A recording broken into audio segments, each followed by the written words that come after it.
विश्वास की बड़ी ही प्रधानता है। यदि हम विश्वास के साथ नाम जप करेंगे तो उसका लाभ अलग ही होगा। परमात्मा एक ही है, हम भटके नहीं। देखिए, वही राम है, वही कृष्ण है, वही राम है, वही कृष्ण है, वही जानकी राधा। और या भ्रम में संसार भूला, जासे पड़ गई बाधा। देखिए, एक ही है, केवल भक्त के लिए नजरिया अलग अलग है, लेकिन वो परमात्मा, वो राम नाम जब भगवान थे नहीं, उसके पहले भी था और बाद तक रहेगा। यानी नाम प्रारंभ है और अंत है, उसके बीच में हमें नहीं पढ़ना है, क्योंकि जो प्रारंभ में आया और जो अंत तक रहेगा, यदि हम उस जड़ को पकड़ लेंगे तो वो शाखाएं तो अपने आप हरी भरी हो जाएंगी। जैसे हम परिवार में मेन मुखिया को मानते हैं, जैसे पिता को मानते हैं, लेकिन पिता से ही सारे रिश्ते बने हैं, उसी प्रकार हम राम नाम को माने।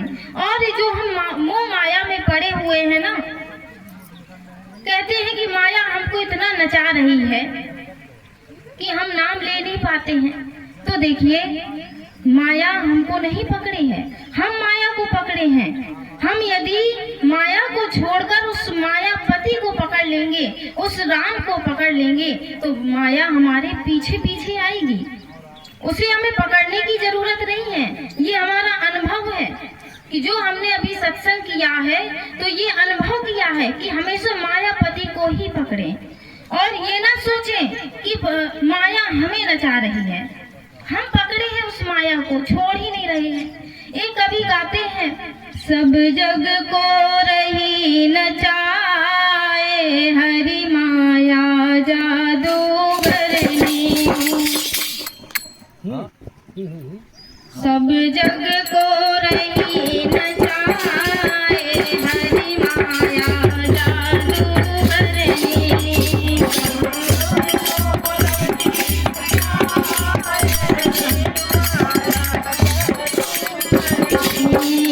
हरि माया जादूगरनी, हरि माया जादूगरनी,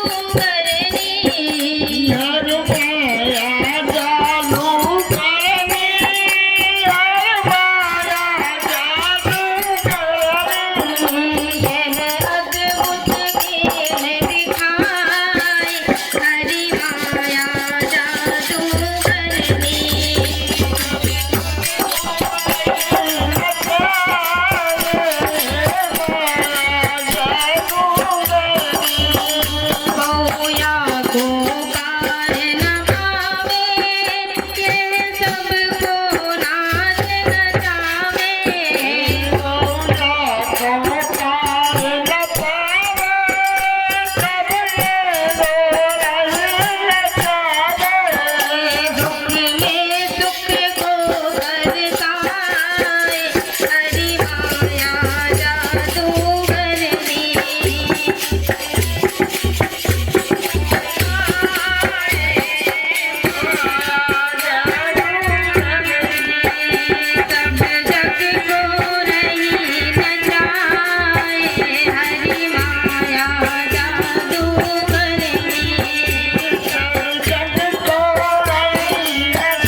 गुरु के पास गया बोला गुरुजी हम इतने परेशान हैं कि माया हमको इतना परेशान किए है कि हम भगवान का नाम नहीं ले पाते।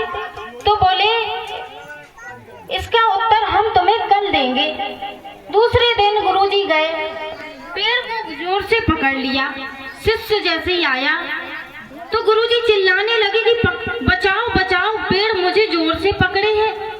तो शिष्य बोला कि गुरुजी आप कैसी बातें कर रहे हैं, पेड़ आपको पकड़े हैं कि आप पेड़ को पकड़े हैं। गुरुजी को हंसी आई, बोले कि देखो इसी प्रकार तुम माया को पकड़े हो, माया तुम्हें नहीं पकड़े हैं। इसीलिए हमें ये प्रयास करना है कि हम माया को ना पकड़े, उस मायापति को पकड़ ले, तो माया हमारे पीछे पीछे आएगी। हम नाना प्रकार की खोजों में लगे हुए हैं, लेकिन हम उस तत्व को नहीं खोज रहे हैं, अपने को नहीं जान रहे हैं। एक बार की बात है, 4 व्यक्ति नदी पार कर रहे थे।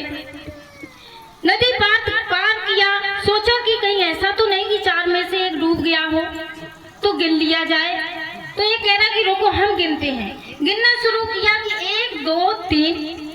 दूसरे ने कहा कि अरे तुम्हें गिनती नहीं आती, हम गिन के बताते हैं। दूसरे ने गिना 1 2 3। बोले हाँ भाई हमारा एक मित्र डूब गया। रोने लगे कि भगवान उसकी आत्मा को शांति दे। इतने में एक संत महाराज गुजरे, तो बोले क्या बात है, क्यों रो रहे हो? बोले महाराज क्या बताएं, हमारा एक मित्र बिछड़ गया। तो बोले क्या, कितने थे? तो हम 4 थे, 3 रह गए।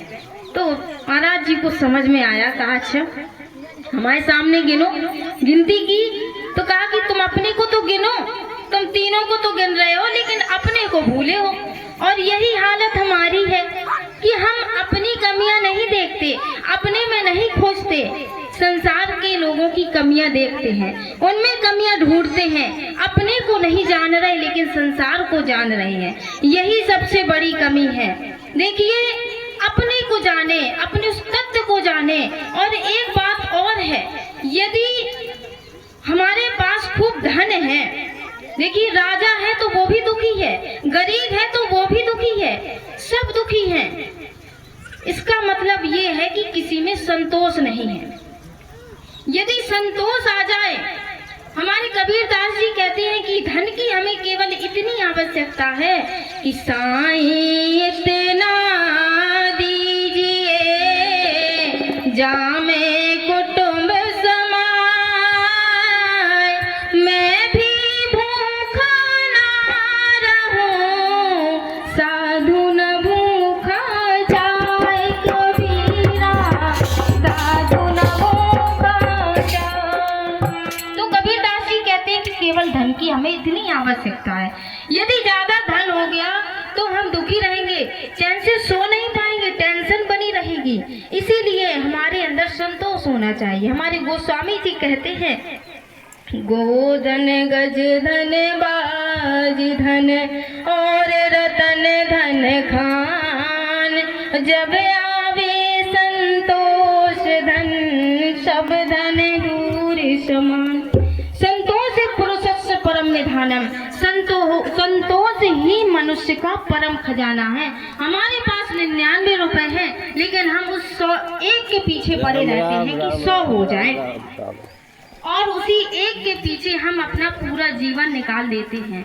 यदि उस एक के पीछे ना पड़कर यदि हम उस एक को परमात्मा को पकड़ लें तो हमारा उद्धार हो जाएगा, हमारा कल्याण हो जाएगा।